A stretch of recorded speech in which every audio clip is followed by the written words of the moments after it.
ইবনে কাসিরের আল বিদায়া one নিহায়া লিখছে, আবার আমারে দোষ দিয়েন না যে আনসারী সাহেব এরকম বানায় কিসসা। আমাদের এখন অনেক কিসসাবাজ হুজুর আছে, হুজুরের তো অভাব নাই। হেলিকপ্টার মার্কা হুজুর, কিসসাওয়ালা হুজুর, কাহিনীওয়ালা হুজুর, সরকারের কাছে বিক্রি হওয়া হুজুর, দালাল হুজুর, গোলাম হুজুর, অভাব নাই কোনো কিছু।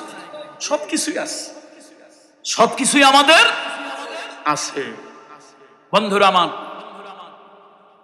বন্ধুরা আমার, এটা কোনো কিসসা কাহিনী নয়। কিসসা হলো এটা আমার নয়, আমি উদ্ধৃতি দিয়েছি ইবনে কাসিরের লেখা আল বিদায়া ওয়ান নিহায়া, জগৎ বিখ্যাত এই কিতাবের উদ্ধৃতি আমি বলতেছি, আমি নিজে পড়েছি। এখন ইদ্রিস আলাইহিস সালাম, নবীর নাম কি? ইদ্রিস আলাইহিস সালামের মনে হইল মরাটা বড় কষ্টের, মৃত্যুটা বড় কষ্টের। আচ্ছা, মৃত্যুরে ফাঁকি দেওয়া কেমনে যায়? মনে মনে খেয়াল, শেষে চিন্তা করলো দুনিয়ায় মৃত্যু আছে, আসমানে মৃত্যু নাই। চিন্তা করলো যেমনে হোক যদি একবার আসমানে উঠে যেতে পারি তাহলে কিন্তু মৃত্যু আর ধরবে না। তার কারণ মৃত্যু তো একটা কষ্ট, এই কষ্ট করে তারপরে বেহেশতে যাব। আল্লাহ, এই কষ্ট ছাড়া কেমনে? মৃত্যুটা যদি না হয় বাস কোনো মতে বেঁচে গেলাম, মৃত্যুরে যদি একটু ফাঁকি দিয়ে এড়ায় যাওয়া যায়। ভাইরা, ফেরেশতার সাথে খুব বন্ধুত্ব করছে, খুব খাতির করছে, মানে বন্ধুরে যত প্রকারের খাতির করা দরকার সব করছে। এখন ফেরেশতার সাথে এমন ভাব হয়েছে, হোসম ফ্রেন্ড, ক্লোজ ফ্রেন্ড, একেবারে নিয়ারেস্ট ফ্রেন্ড হয়ে গেছে। একদিন ইদ্রিস আলাইহিস সালাম ফেরেশতারে বলতেছে, বন্ধু তুমি আমার বন্ধু, আমি তোমার বন্ধু। আচ্ছা, বন্ধু বন্ধুর জন্য রিস্ক নিতে পারে না? হ্যাঁ, তা তো পারে। বন্ধু বন্ধুর জন্য রিস্ক নেয় না? জীবন পর্যন্ত দিয়ে দেয়। আচ্ছা বন্ধু, তুমি দুনিয়া দেখো, আমি দুনিয়া দেখি। তুমি আসমান দেখো, কিন্তু আমি আসমান দেখিনি। বন্ধু, আমার কেন যেন মনে হয় আমার একটু আসমান দেখতে ইচ্ছে হয়। উদ্দেশ্য হলো যদি যাইতে পারি কোনো একটা ছুটা চালাকি দিয়ে আর নামবো না। মৌত কোথায়? আরে কথা কয় না, মৌত কই? দুনিয়ায়, আসমানে তো মৌত না। এটা হলো তার ধারণা। ফেরেশতার সাথে খাতির। ফেরেশতা কয়, দেখেন আসমান খুব কঠিন সুরক্ষিত জায়গা, ওখানে তো সেক হয়। কই হোক সেক, আরে তুমি যদি বন্ধুর জন্য এতটুকু রিস্ক নিতে না পারো তো কিসের বন্ধু? বন্ধু তো বন্ধুর জন্য রিস্ক নেয়। আচ্ছা তো ঠিক আছে। তারপরে ফেরেশতার সাথে খাতির করে ফেরেশতার ভিতরে আত্মগোপন করলো ইদ্রিস আলাইহিস সালাম। এরপরে প্রথম আসমানের দরজায় যখন গিয়েছে, প্রথম আসমানের প্রহরীরা জিজ্ঞেস করছে, ইয়া আল্লাহ মান আনতা মিন আইনা আনতা, কে তুমি, কোথা থেকে আসলে? আনা ফুলান ইয়া আল্লাহ, আমি অমুক। এখন আমার মতো একজন হুজুর যদি রাত 12টার পরে পুলিশের ব্যারাকে, আর্মির ব্যারাকে গিয়ে যদি অহেতুক ঘোরাঘুরি করে, তা লোকেরা বলবে হুজুর যত ভালোই হোক নিশ্চয় বোধহয় জঙ্গি। হুজুর বোধহয় কি এই 12টার সময় অহেতুক কেন ঘোরে? আর ওই ডিপার্টমেন্টের একজন লোক যদি সে ওখানে যায় অসময়, অন্তত প্রশ্নের মুখোমুখি হবে, তুমি এই অসময় তোমার ডিউটি নাই, কেন আসছো, কি কারণে, কেন ঘোরো, মুখোমুখি হবে, কিন্তু অন্তত জঙ্গি ভাববে না। তো ফেরেশতারে কিছু প্রাথমিক প্রশ্ন জিজ্ঞেস করছে, করে নরমাল চেকিং করে, চেক করে নরমাল ছেড়ে দিয়েছে। ফেরেশতার কিন্তু সাহস বেড়ে গেছে, আরে আমার মধ্যে যে ইদ্রিস আলাইহিস সালাম, অন্য ফেরেশতারা টের পায় নাই। প্রথম আসমানের চেক যখন মাপ পাইছি, বাকিগুলো এমনি পানি দিয়ে চলে যাওয়া যাবে। বন্ধু কোন আসমান পর্যন্ত যাইতে চান? কয় বন্ধু আপনি উঠতে থাকেন, দেখা যাক কতদূর যায়। উদ্দেশ্য কি আপনারা বুঝছেন না বোঝেন নাই? উদ্দেশ্য হলো মৃত্যুকে ফাঁকি দেওয়া। এখন প্রথম আসমান পার হইছে, দ্বিতীয় আসমান গেছে। দ্বিতীয় আসমানে এই নরমাল প্রশ্ন, মান আনতা মিন আইনা আনতা, এইটা সেটা হামতান ফলান টলান জিজ্ঞেস করে ছেড়ে দিয়েছে। তৃতীয়, চতুর্থ পার হয়ে পঞ্চম আসমানের দিকে যাচ্ছিল, গোয়িং ওয়ান, যাচ্ছিল রাস্তায়, হঠাৎ লক্ষ্য করলো ফেরেশতা একটা নামতেছে। বলো বন্ধু, হে আল্লাহ নবী, আপনি কি একজন ফেরেশতার নাম শুনছেন? তার নাম হলো মালাকুল মউত আজরাইল, সে নিচের দিকে যাচ্ছে, নাম শুনছেন? ইদ্রিস আলাইহিস সালাম কয়, মোটা কয় কি, এই কারণেই তো আমি এদিকে আসা। আচ্ছা বলেন, বন্ধুর কাছে কি এইটা ভাঙ্গা বলা যায়? বলা যায়? গোপন ফাঁস হয়ে যাবে না? শেষে বলল, বন্ধু একটা কাজ করেন, উনি যায় কই? নিশ্চয় দুনিয়ায় যাচ্ছে। আচ্ছা, তো আপনি ওনার একটু জিজ্ঞেস করেন তো সব মানুষের মৃত্যুর খবর তার কাছে আছে কিনা, থাকলে একটু জিজ্ঞেস করেন। এখন ফেরেশতা চিন্তা করতেছে, চতুর্থ আসমানে আজরাইলকে ধরে যদি আমি জিজ্ঞেস করি, আজরাইল এই সব মানুষের মৃত্যুর খবর আছে কিনা, ইদ্রিস নবীর মৃত্যুর খবর কি, তাহলে নিশ্চয় ভাববে ডাল মে কুছ কালা হয়, এর মধ্যে একটা কারণ আছে নাকি? এত মানুষ বাদ দিয়ে ইদ্রিসের নাম জিজ্ঞেস করলো, নিশ্চয় কোনো কারণ আছে। ফেরেশতা একটু সালাকি করলো, ইয়া মালাকাল মাউত কাইফ হালাক, সালামু আলাইক, এটা সেটা অনেক কথা আর কি, বিভিন্ন ধরনের কথাবার্তা বলে এখন জিজ্ঞেস করছে, আচ্ছা মালাকুল মাউত, এই আপনার কাছে কি সব মৃত্যুর খবর আছে? বললো যে তুমি বলো কি, আরে আমার চাকরি তো ওইটা, কে কখন মরবে, কোথায় মরবে, এই চাকরি তো আল্লাহ তাআলা আমারে দিয়েছে। আচ্ছা, তো তাই যদি হয়, এই আল্লাহর একজন পয়গম্বর আছে নাম ইদ্রিস, একটু বলেন তো তার মৃত্যুটা কবে হবে? আজরাইল কয়, রাখো, তাহলে আমার দপ্তরে একটু খোঁজ নেই। আমি মন্ত্রীদেরকে সংসদে প্রশ্ন জিজ্ঞেস করছে, সে তো আর ধরি উত্তরটা দিতে পারে না, তার ডিপার্টমেন্টে, তার মন্ত্রণালয়ে তার সহযোগী সহকর্মীদেরকে জিজ্ঞেস করতে হয়, এই বিষয়ে তথ্য আমাকে দেন within 5 minutes, 10 minutes, within 5 days, কি বলে না? আজরাইল কয়, রাখেন, আমার দপ্তরে একটু খোঁজ নেই। এই দপ্তরে ফেরেশতারা, দেখো তো পাতাগুলো খুঁজে দেখো, ইদ্রিস নবীর পাতাটার মধ্যে লেখা কি। খবর আসছে ওপাশ থেকে, কয়েছে সর্বনাশ, বসার সময় আমার নাই। আরে এখান থেকে দুনিয়া অনেক দূরে, ইদ্রিসের মৃত্যু চতুর্থ আসমানে। মৃত্যু কোথায়? ইদ্রিস আলাইহিস সালাম কোথায়? চতুর্থ আসমানে। পঞ্চমে যাচ্ছিল, যায় নাই। মৃত্যু কোথায়? যেই বলছে মৃত্যু চতুর্থ আসমানে, এ কথা শোনার পর ফেরেশতার গায়ে ভূমিকম্প শুরু হয়েছে। এখন আজরাইল জিজ্ঞেস করে, আপনি কাঁপেন কেন? কয় না এমনি। কয় না, নিশ্চয় কোনো কারণ আছে। ইদ্রিসের নাম শুনে আপনার এত কাঁপাকাঁপির দরকার? আচ্ছা, কাঁপার একটা কারণ আছে না, বলেন তো? কারণ কি? পয়গম্বর ইদ্রিস আলাইহিস সালাম, তার ডানার মধ্যে, এটা হচ্ছে আল বিদায়া ওয়ান নিহায়ার একটা বর্ণনা। এরপরে আল্লামা ইবনে কাসির আরেকটা বর্ণনা নিয়ে আসছেন। সে বলছেন না, আজরাইল খুব দ্রুত সেখান থেকে প্রস্থান করলো, চলে গেল। এখন ফেরেশতার মনে একটু সাহস বাড়ছে, আজরাইল ফিরে আসতে আসতে চতুর্থ আসমান পার হইয়া ষষ্ঠ সপ্তমে চলে যাব। এখন বন্ধুকে ডেকে বলছে, বন্ধু আপনি ভয় পাইয়েন না, ভয়ের কোনো কারণ নাই, সাহস দিচ্ছে। এখন বন্ধুরে যতই কথা বলে, বন্ধু কোনো উত্তর দেয় না। আরে বন্ধু ভয় পান কেন? মালাকুল মউত আজরাইল নাই, চলে গেছে। তারপরে বন্ধু কথা কয় না। আপনি কথা বলেন না কেন? নোয়াখালীর আঞ্চলিক ভাষা কয়, আন্নে মাতেন না কিল্লাই। আপনারা কক্সবাজারের আঞ্চলিক ভাষায় কি বলা যায়? হ্যাঁ, খতা নহন কা। আচ্ছা, খতা নহন খা। এখন কথা তো আর বন্ধু বলে না। আল্লাহু আকবার, আল্লাহু আকবার। ডানাটা তুললো ফেরেশতা, দেখলো ইদ্রিস আলাইহিস সালাম কিছুক্ষণ আগে ইন্তেকাল করেছেন, মুনতাকিল হয়েছেন। মৃত্যুর পরে তার শরীরটা উষ্ণতা থেকে হিম শীতল ঠান্ডা হয়ে গেছে। আল্লাহু আকবার।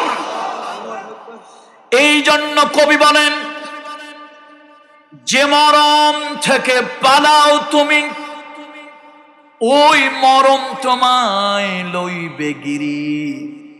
যদিও সুদূর আকাশ পানে, পালাও হেথায় লাগিয়ে সিঁড়ি। বন্ধুরা আমার, এই জন্য বিশ্বনবী মুহাম্মদ রাসূলুল্লাহ সাল্লাল্লাহু আলাইহি ওয়াসাল্লাম বললেন, আমার উম্মতেরা 5 জিনিসের পূর্বে স্মরণ করো। ওয়া হায়াতাকা ক্বাবলা মাউতিক। তোমার একদিন মৃত্যু আসবে। ও যুবক বন্ধুরা, তোমরা সবাই আমার বন্ধু, কলিজার মধ্যে জড়ায় ধরে বলি, বন্ধু ওই কবরস্থানে গিয়ে দেখো, তোমার মতো কত যুবক ওই কবরস্থানে শুয়ে আছে। কেউ অ্যাক্সিডেন্টে মারা গিয়েছে, কেউ ক্যান্সারে মারা গিয়েছে, কেউ হার্টের প্রবলেম, কিডনির প্রবলেম মারা গিয়েছে। তোমার মতো যুবক হাড্ডিগুলি পর্যন্ত কালের বিবর্তনে মাটি হয়ে গেছে, যুবক বলে আজরাইল তাদেরকে খাতির করে না। এই জন্য 5 জিনিসের পূর্বে 5 জিনিসকে আমরা স্মরণ করবো।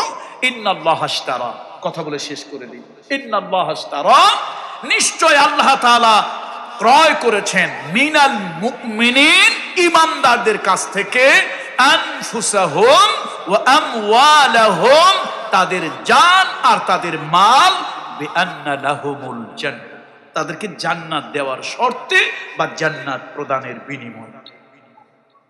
এই দুনিয়া হলো মার্কেট। বেচা কেনা করতে গেলে একজন বিক্রেতা লাগে, তাকে আমাদের আঞ্চলিক ভাষা আমরা বলি দোকানদার, বিক্রেতা। আপনারা কি বলেন? বিক্রেতা, দোকানদার। একজন খরিদ্দার লাগে, ক্রেতা। একটা মার্কেট লাগে, প্লেস লাগে। এই দুনিয়াটা হলো একটা মার্কেট। আল্লাহ হলেন ক্রেতা আর আমরা সবাই হলাম বিক্রেতা। এই ভবের বাজারে সবাই বিক্রেতা, সবাই বিক্রেতা। ক্রেতা কয়জন? সেই জাতে পাকের নাম বলুন, আল্লাহ। আল্লাহ বলেন আমি একটু বেচা কেনা করবো। মুবাদালাতুশ শাইই বিশ-শাই, মুবাদালাতুল মাল বিল মাল। আমি আল্লাহ একটু কেনা বেচা করব। এখন এই দুনিয়ায় হাজার লক্ষ কোটি বিক্রেতা আছে, আমি আল্লাহ তো যার তার দোকানে যাই না, যার তার জিনিস কিনি না। আমার একটা প্রেস্টিজ আছে, আমি কিনি ইমানদারের মাল। কার মাল? বাটপারের মাল, টাউটারের মাল, সল্লি বল্লি করে এরকম লোকের মাল। 2 নম্বরই 6 নম্বরই করে, সাদাবাজি, হাইজ্যাক করে, পরের টাকা লুণ্ঠন করে, ক্ষমতার দাপটে ধরাকে সরাজ্ঞান করে। এই জাতীয় টাউটার, বাটপার, জোচ্চরের মাল আমি কিনি না। কার মাল কিনি? কার মাল কিনি? ইন্নাল্লাহ আশতারা মিনাল মুমিনিন আনফুসাহুম ওয়া আমওয়ালাহুম বিআন্না লাহুমুল জান্নাহ। ও যুবকেরা, আল্লাহ তাআলা বলছেন বেহেশতের বিনিময় আমি আল্লাহ তাআলা ইমানদারের জান আর মাল কিনি। শোনো, আমার সাথে যদি কেনা বেচা করো তোমরা কখনো ঠকবে না। আমি আল্লাহ প্রতারণা করি না। আমি তোমাদের জানের মূল্য, মালের মূল্য কম দেব না। যথাযথ বাজারে মূল্য যা আছে তার থেকে আমি আল্লাহ বেশি দেব। ফাস্তাবশিরু বিবাইকুমুল্লাযী বায়াতুম বিহি। আপনি বাজারে গেছেন, বাজারে গেছেন, আপনার মা আপনাকে 10টা কুড়া দিয়েছে, কুড়া মুরগি। যাও বাবা তুমি বাজারে একটু বিক্রি করে আসো। এই বাজারে বিক্রি করতে গেলেন, টইটং বাজারে। বাজারে ঢোকার আগে একটা লোক দেখা হইলো, ভাই তোমার এই ঝুড়ির মধ্যে কি? বলো 10টা কুড়া, 10টা মুরগি। দাম কত? দাম 3000 টাকা। আচ্ছা 500 টাকা কম না? কয় না, কম হবে না। আচ্ছা দাও, ঠিক আছে। 10টা মুরগি দিয়ে দিলেন, 3000 টাকা দিয়ে দিলেন। বাজারে উঠার পর মনের মধ্যে একটা খসখস লাগতেছে, আরে করলাম কি? বাজারে উঠতাম, 10টা লোকের দাম দেখাইতাম, ঠগলাম না জিতলাম? ঠগলাম না, জিততেও পারি, ঠকতেও পারি। যখন মানুষ একজন ক্রেতা হয় তখন মানুষ একটা কনফিউশন, হেজিটেশন, দ্বিধা দ্বন্দ্বে পড়ে যায়। কি এর থেকে দাম বেশি পাইতাম, না দাম কি আরো কম ছিল? একটা দ্বিধা দ্বন্দ্ব আসে কিনা? ক্রেতা কয়জন? বিক্রেতা কয়জন? কত? আরে হাজার লক্ষ কোটি না, তার থেকে বেশি। পৃথিবীতে এখন মানুষ কত? 700 কোটি।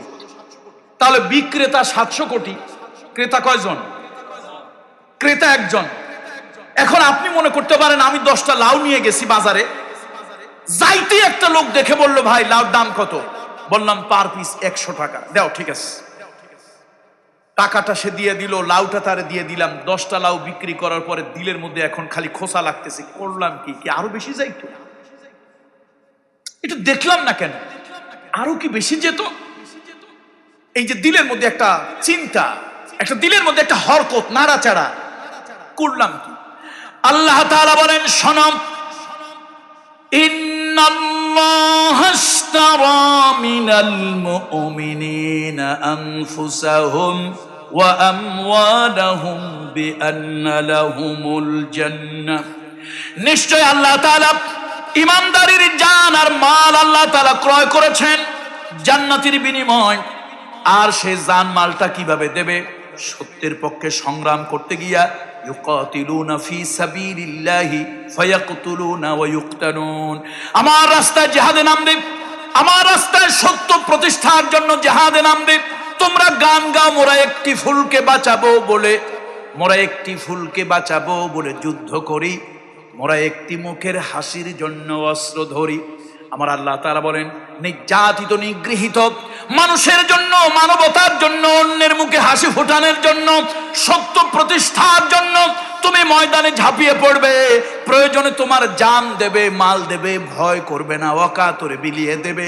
তার কারণ তুমি আমাকে দিচ্ছ, আমি তোমারে জান্নাত দিয়ে দিছি। তোমার সাথে আমার বেচা কেনা হয়েছে, সত্য প্রতিষ্ঠায় তোমাকে ভূমিকা রাখতেই হবে। শোনো, আমার সাথে যারা বেচা কেনা করেছ, ওয়াদান আলাইহি হাক্কান ফিত তাওরাতি ওয়াল ইনজিল ওয়াল কুরআন। আমি আল্লাহ তাআলা তিনটা জায়গায় আমি বলেছি, আমি আল্লাহ তাআলা সত্য কথা বলি, আমি তোমাদের ওয়াদা পূরণ করব। তোমরা যদি আমাকে দাও আমি তোমাদেরকে দিয়ে দেব। ইনজিলে বলেছি, তাওরাতে বলেছি, কোরআনে বলেছি।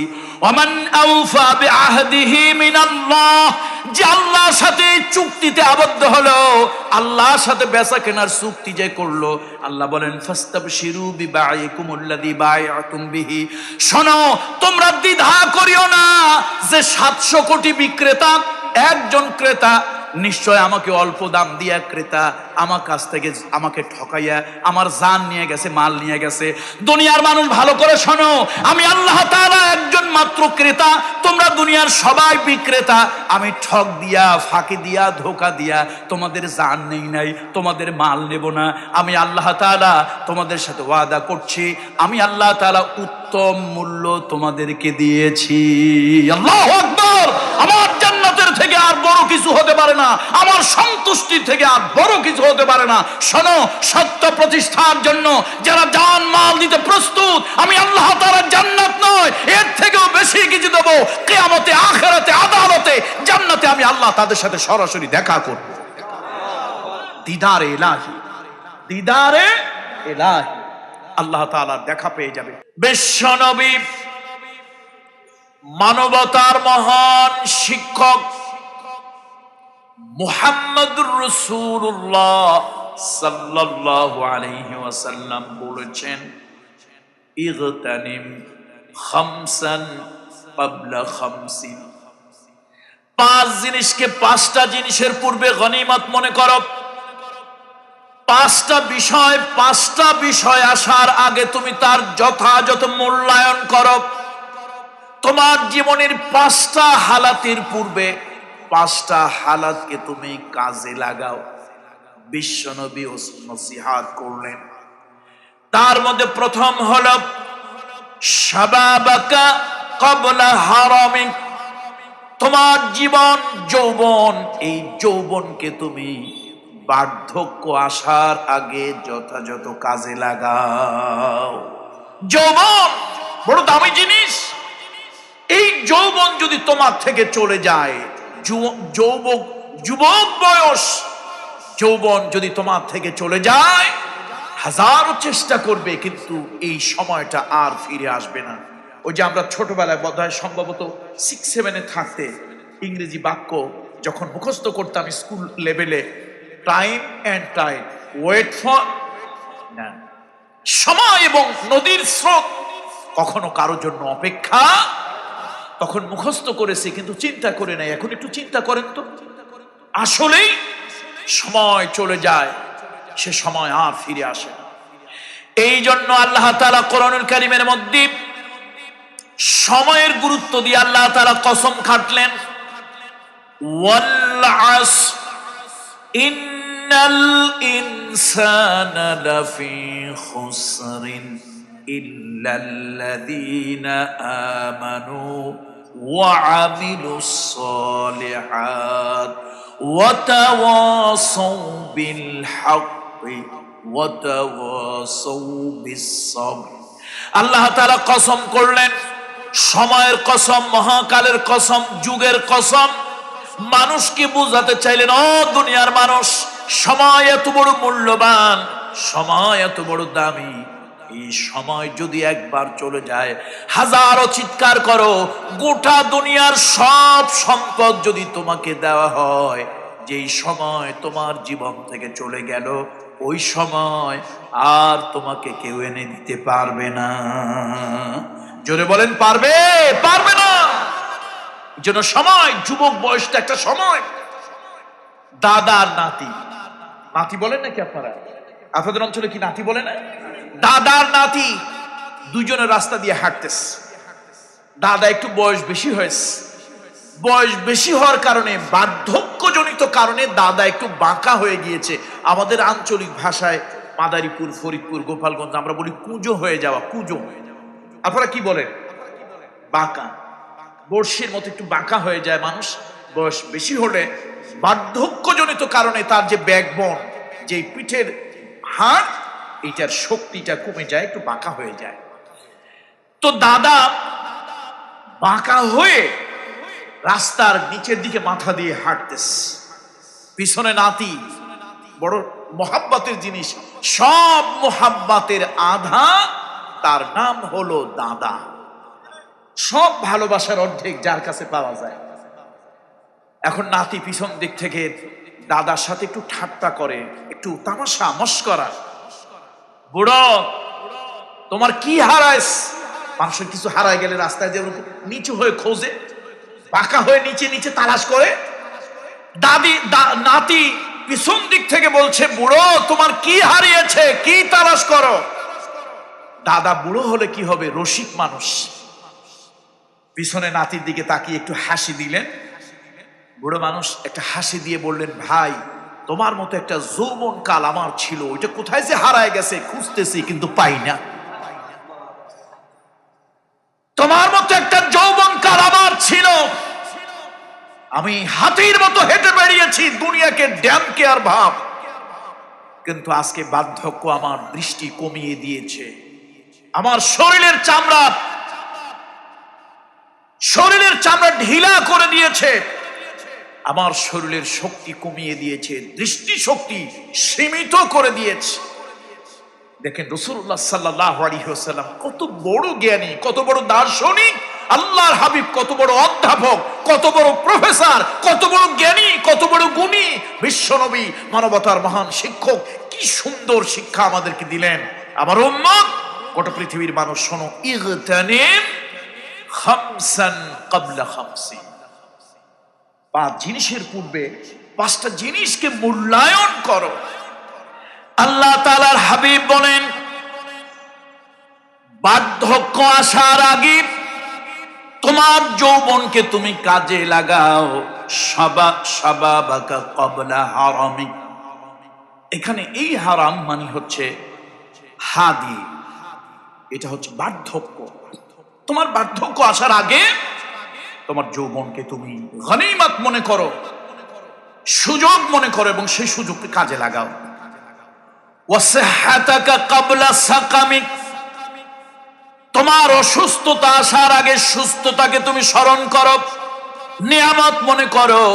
হাসপাতালে গিয়ে দেখো তোমার মতো কত মানুষ হাসপাতালের বেডে শুয়ে আছে, তোমার মতো কত মানুষ হাসপাতালের বেডে শুয়ে আছে, গলার মধ্য দিয়া মাছি যাচ্ছে আর আসতেছে, কত কঠিন অবস্থার মধ্যে আছে। আল্লাহ এখনো তোমাকে ভালো রেখেছেন, সুস্থ রেখেছেন। ও দুনিয়ার মানুষ, বিশ্বনবী বললেন, এই যে তুমি সুস্থ আছো, সুস্থ অবস্থায় তোমার যা যা করণীয় তা করে নাও।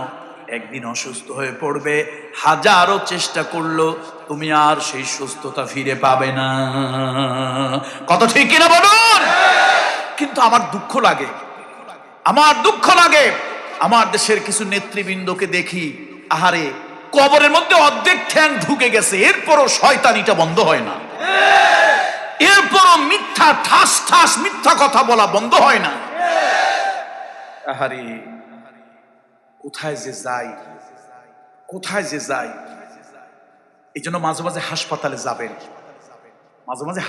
যাবেন, অসুস্থ মানুষগুলোর কাতরানি দেখে, অসুস্থ মানুষগুলোর কষ্ট দেখে নিজে উপলব্ধি করবেন, আল্লাহ তুমি আমাকে অনেক ভালো রেখেছো, আমার কিছু ভালো কাজ করা দরকার। আমার কি করা দরকার? ভালো কাজ করা দরকার।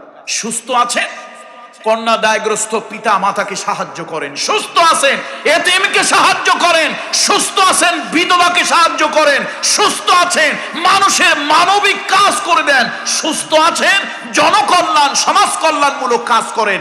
এক সময় আপনার অসুস্থতা আসবে, হাজারো আফসোস করবেন, কিন্তু আর পারবেন না। কথা ঠিক কিনা বলুন? তাহলে ভালো কাজ যদি করতে চাই এখন থেকে নিয়ত করে ফেলি, ইনশাআল্লাহ আমার পক্ষে যতটুকু সম্ভব আমি ভালো কাজ করব। ভালো কাজ করতে রাজি আছি। ইংরেজিতে একটা কথা আছে, now or never, now or never.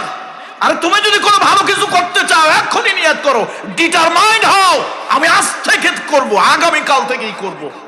এটা এখন থেকেই নিয়ত করে ফেলো। ভালো কাজ করব, অন্যায় কাজ, খারাপ কাজ, অনৈতিক কাজ করব না। খুঁজে খুঁজে কোথায় কোথায় ভালো কাজ করা যায়। একজন বাপ তার কন্যা বিবাহ দিতে পারছে না। 10টা বন্ধু নিয়ে বললাম চলো আমরা চেয়ারম্যান সাহেবের কাছে যাই, মেম্বার সাহেবের কাছে যাই, অমুকের কাছে যাই, তার সাথে একটু পরামর্শ করি। গিয়ে বললেন, বড় ভাই কি কাকা চাচা, অমুক লোকটা 3টা কন্যা নিয়ে বড় কষ্টে আছে, আপনি যদি একটু সহযোগিতা করেন, কথা দিয়ে হোক টাকা দিয়ে হোক, আমরা একটু চেষ্টা করি, দেখি না যৌতুকবিহীন কোনো বিবাহ ওই মেয়ে 3টার দেওয়া যায় কিনা। এই 3টা মেয়ে যদি বাপের ঘাট থেকে, মায়ের ঘাট থেকে 3টা মেয়ের বোঝা যদি নেমে যায়, আব্বা আম্মা যদি খুশি হয়, আরশের মালিক তোমাদের প্রতি সন্তুষ্ট হবে। এরপরে রাসূলুল্লাহ সাল্লাল্লাহু আলাইহি ওয়াসাল্লাম বললেন, ওয়া গিনাকা ক্বাবলা ফাকারিক, আর তোমার ঐশ্বর্যকে প্রাচুর্যকে দরিদ্র আসার আগে। নদীর পার ভাঙে ও পার গড়ে, এই তো নদীর খেলা। সকাল বেলায় বাদশাহ তুমি, ফকির সন্ধে বেলা। আমার আল্লাহ চাইলে তোমার হাতে ভিক্ষার ঝুলি দিয়ে বের করে দিতে খুব বেশি একটা সময় আল্লাহ লাগে না। লাগে না কি? লাগে না। আমি আমার এই ছোট্ট জীবনে কত অভাবীকে সম্পদের মালিক, প্রাচুর্যের মালিক হতে দেখলাম, আবার কত ধনাঢ্য ব্যক্তিদেরকে একেবারেই গরিব অথবা অসহায় হয়ে যেতে দেখেছি। আল্লাহ তাআলা হয়তো কখনো কারো সম্পদ বাড়িয়ে দেন, আবার আল্লাহ তাআলা পরীক্ষার জন্য, ইমতিহানের জন্য কখনো সম্পদশালীর সম্পদ নিয়ে আল্লাহ তাআলা তাকে দরিদ্রে রূপান্তরিত করে দেন। আইয়ুব আলাইহিস সালামের কথা কি আপনাদের মনে আছে? শোনেন নাই আইয়ুব আলাইহিস সালামের কথা? ইবনে কাসির খুলে তাফসীর ইবনে কাসিরের মধ্যে দেখে আমার মাথাটা অন্যরকম হয়ে গেল। আমি মনে করছিলাম আইয়ুব আলাইহিস সালাম নরমাল একজন ব্যক্তি, আরে ইবনে কাসিরে দেখি বিশাল প্রাচুর্যের অধিকারী ছিলেন তিনি, অঢেল অট্টালিকা ধন দৌলত ছিল আইয়ুব আলাইহিস সালাম। আল্লাহু আকবার! আল্লাহ তাআলার কি কুদরত, আল্লাহ তাআলার কি কুদরত! গায়ের মধ্যে পোকা হলো, ঘা হলো, ভাইরাস হলো, গায়ের মধ্যে কি যেন হলো, মানুষেরা অস্থির হয়ে গেল, তার ধন দৌলত সম্পদ সব চলে গেল। সুদিনে বন্ধু বটে অনেকেই হয়, সুসময় বন্ধু বটে অনেকেই হয়, অসময় হায় হায় কেউ কারণ। সুদিন থাকলে বসন্তের কোকিলের অভাব নাই, দুর্দিনে বন্ধু খুঁজে পাওয়া যায় না, আত্মীয় খুঁজে পাওয়া যায় না। আইয়ুব আলাইহিস সালামের সব চলে গেল, কিচ্ছু রইল না, শুধু রইল বিবি রহিমা। স্বামীকে নিয়ে নির্জন একটা অঞ্চলে চলে গেল। দুর্গন্ধের যন্ত্রণায় লোকেরা তারে সমাজে জায়গা দেয় না। লোকেরা বলে এর কারণে আমরা অসুস্থ হয়ে পড়বো, তুমি তারে নিয়ে সরো। হযরত আইয়ুব আলাইহিস সালাম নির্জন এলাকায় আল্লাহ নামের তাসবিহ পড়ে, আল্লাহ নামের জিকির করে। বিবি রহিমা মানুষের বাড়ি কাজ করে, তাই দিয়ে যা পায় দুইজনের পেটটা চালায়, কোনো মতো জীবনটা চলে। হযরত আইয়ুব আলাইহিস সালাম একদিন লক্ষ্য করলেন জিহ্বার ভিতরে ঘা হচ্ছে, আগের মতো জিহ্বাটা নাড়া চাড়ায়া আল্লাহ নামের তাসবিহ পড়তে পারেন না, জিকির করতে পারেন না। তিনি আল্লাহ তাআলাকে ডাক দিলেন, আল্লাহকে ডাক দিলেন, আল্লাহ ইন্নী মাসানিয়াদ-দুররু ওয়া আনতা আরহামুর রাহিমিন ওয়া আনতা আরহামুর রাহিমিন। আল্লাহ তাআলা বলেন, আইয়ুব এত কষ্ট দিলাম, ধন দৌলত প্রাচুর্য অট্টালিকা সব নিয়ে গেলাম, সব আপনজনদেরকে পর বানায় দিলাম, আজকে তুমি আমার কাছে কি চাচ্ছ? এত করুণ ভাবে আমাকে কেন ডাকছো? বলল, রাব্বুল আলামিন তোমার দেওয়া সব তুমি নিয়ে গিয়েছো, মনের মধ্যে কোনো দুঃখ নাই, যন্ত্রণা নাই, আফসোস নাই। আজকে আমার মনে হচ্ছে আমার জিহ্বার মধ্যে ঘা হচ্ছে, ভাইরাস হচ্ছে, জিহ্বার ভিতরে পোকা হয়ে যাচ্ছে, আমি মনে হয় জিহ্বাটা নাড়ায় চাড়ায় আর তোমার নামের তাসবিহ পড়তে পারবো না। আল্লাহ তাআলা তোমার কাছে ফরিয়াদ, যতক্ষণ পর্যন্ত দেহের মধ্যে প্রাণ রেখেছো অতক্ষণ পর্যন্ত জিহ্বায় ঘা দিতে পারবে না। আল্লাহ তাআলা বলেন, তোমার সব নিলাম, তখন তো কিছু বললা না। বলল, রাব্বুল আলামিন সম্পদের মালিক হলে তুমি এই সম্পদের কাউকে চৌকিদার বানাও, পাহারাদার বানাও। অঢেল সম্পদ তুমি আমাকে দিয়েছিলা পাহারাদার হিসাবে, তোমারটা তুমি নিয়ে গিয়েছো। আল্লাহ এই দেহ তোমার, এই জিহ্বাও তোমার, কিন্তু তোমার দেওয়া জিহ্বা দিয়া তোমার নামের তাসবিহ জপি। আমার কাছে ভালো লাগে সঞ্জীবনী সুধা আমি যেন পান করি। আল্লাহু আকবার। আল্লাহ তাআলা আইয়ুব আলাইহিস সালামের কথায় খুশি হলেন।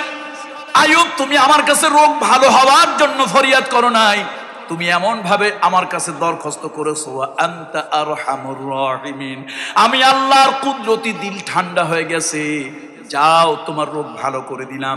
শুধু আমি আল্লাহ তাআলা ভালো করে দিলাম না, পূর্বের সব কিছু আবার তোমারে আমি আল্লাহ তাআলা ফিরায় দিলাম।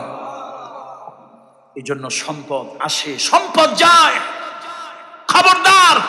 বিশ্বনবী বলেছেন, তোমার জীবনে দরিদ্র আসার আগে তুমি স্মরণ করো তোমার সম্পদের কথা, অর্থাৎ তুমি যথাযথ কাজে লাগাও, প্রপারলি ইউটিলাইজ করো, সম্পদের যথাযথ ব্যবহার করো।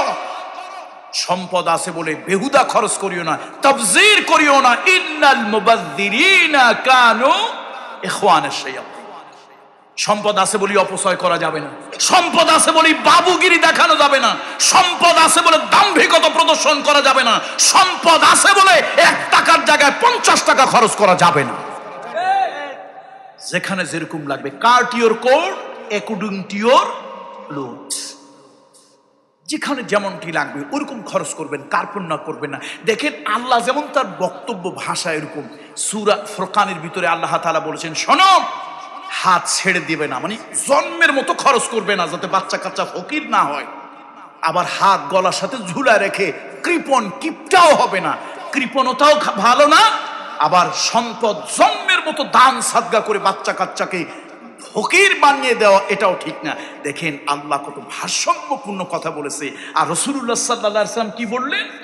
তোমার সম্পদ থাকতে তোমার দরিদ্রকে, তুমি দরিদ্রতাকে, অসহায়ত্বকে তুমি স্মরণ করো, তোমার জীবনে দারিদ্র এসে যেতে পারে, তোমার জীবনে দারিদ্র এসে যেতে পারে। সেই দারিদ্রের সময় তুমি মানুষের কাছে হাত পাতলে তোমাকে নাও দিতে পারে। তুমি এখন অর্থ আছে, দান করো, পরোপকার করো, মানুষকে সহযোগিতা করো, তবে সীমানার মধ্যে থেকে করো, লিমিটেশনের মধ্যে থেকে করো। সম্পদ আমি আল্লাহ দিয়েছি বলেই সব দান করে দিয়া পথের ফকির তুমি হয়ে যাবে না। আল্লাহু আকবার বলুন। বিশ্বনবী বললেন, ওয়া গিনাকা ক্বাবলা ফাকারিক। এরপরে আল্লাহ তাআলার হাবিব বললেন, ওয়া ফিরাগাকা ক্বাবলা শুগুলিক। ও বান্দারে শোনো, শোনো, এখন তোমার কিছু অবসর আছে, কিন্তু এমন একটা সময় আসবে তুমি এত ব্যস্ত হয়ে পড়বে, এত ব্যস্ত হয়ে পড়বে, ব্যস্ততার কারণে আর কোনো ভালো কাজ তোমার করা সম্ভব হবে না। এখন তুমি একটু ফিরে আছো, এখন তোমার কাজ নাই, তুমি কোনো শগলের ভিতরে মশগুল নও, এই সময় ভালো কাজ করো। আল্লাহু আকবার। এই হাদিসটা পড়ার পরে এই যে প্যান্ডামিক পিরিয়ডে প্রায় 7-8 মাস ঘরে বসে আছে, চিন্তা করলাম, আল্লাহ আপনার হাবিবের এই হাদিস তো পড়লাম, কাজে লাগানো দরকার। ভাবলাম বক্তব্য দিচ্ছি, এক সময় হাওয়ায় মিলিয়ে যাবে, অন্তত দিনের খেদমতের জন্য একটু লেখালেখি করি। আলহামদুলিল্লাহ 2-3টা বই লেখার কাজ শুরু করলাম। এক সময় পৃথিবীতে আমরা থাকবো না, কিন্তু এই লেখাগুলো থেকে যাবে। লেখাগুলো সময়কে কাজে লাগান, সময়কে কি করা বলুন তো? এই যে প্যান্ডামিকের মধ্যে অনেকের চাকরি বাকরি ব্যবসা থেকে যথেষ্ট অবসর ছিলেন, সময়টাকে কাজে লাগান। রাসূল বলছেন সময়কে কাজে লাগাও, সময় কাজে লাগাও। এক সময় তোমার এত ব্যস্ততা হবে যে তুমি সেই ব্যস্ততার মধ্যে কোনো ভালো কাজ করতে পারছো না। এখন সময় আছে, একটু ফ্রি আছো, এই ফ্রি সময়টাকে ভালো কাজে লাগাও। তাহাজ্জুদ সালাত পড়ো, নামাজ পড়ো, সুন্নত পড়ো, আত্মীয় স্বজনের একটু খোঁজ নিতে যাও। ফুফু আছে, বাবার বোন, ফুফু রক্তের সম্পর্ক, একটু দেখতে যাও। ফুফু তোমাকে দেখে কলিজাটা জুড়ায় যাবে, আমার ভাইয়ের সন্তান। চাচার কাছে একটু দেখা করতে যাও, মামাকে দেখতে যাও। একটু সময় আছে, আত্মীয়তার হক আদায় করো। যে আত্মীয়তার সম্পর্ক ছিন্ন হয়ে গিয়েছিল ওগুলির জোড়া লাগাও, সময় আছে, সময়টাকে কাজে লাগাও।